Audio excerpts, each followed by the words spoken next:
Hello everyone welcome to our channel Odia education network. तो पिला माने आज आम आलोचना करबा गोटे रचना जार नाम होउची गुरु दिवस।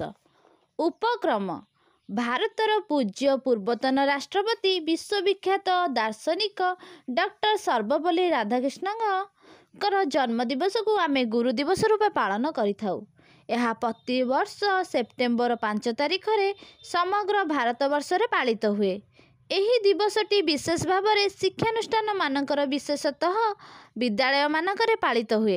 डॉक्टर राधाकृष्णन तांको जीवनर बहु समय पृथ्वीर विभिन्न विश्वविद्यालय रे दर्शन अध्यापक भाव में काम करिसेंती एवं छात्रगणक प्राण रे जटिल जीवन जिज्ञासार समाधान करने को समर्थ होइछंती। भारत भूमि रे गुरुंकर भूमिका। भारत वर्ष हेउची ज्ञान गरिमार देश। एही देशर शिक्षा प्रणाली प्राचीन काल रे उन्नत थिला। अति प्राचीन कालरू भारतीय गण जीवन गठन रे गुरुंकर भूमिका केते जे गुरुत्वपूर्ण ताहा बुझी पारिथिले। शिष्य माने गुरुकुल आश्रम भितर रही गुरुंकर सेवा करी शिक्षा लाभ करुथिले। छात्रगण सेठारे पवित्र वातावरण भितर जीवन गठनर उचित दिग्दर्शन पाई पारुथिले। गुरु और शिष्य मध्य एक सुंदर अनाबिल संपर्क थिला। छात्रटीर शारीरिक मानसिक और नैतिक विकास पई पूज्य गुरुगण उपयुक्त ध्यान देउथिले। आजिर अवस्था वर्तमान किंतु परिस्थिति बदली जाइछि। समाज रे शिक्षक मंडली उपयुक्त सम्मान पाउनाहांती। से माने निजर दाबी हासिल करबा पई राजरास्ता को ओल्हाई आसुछंती।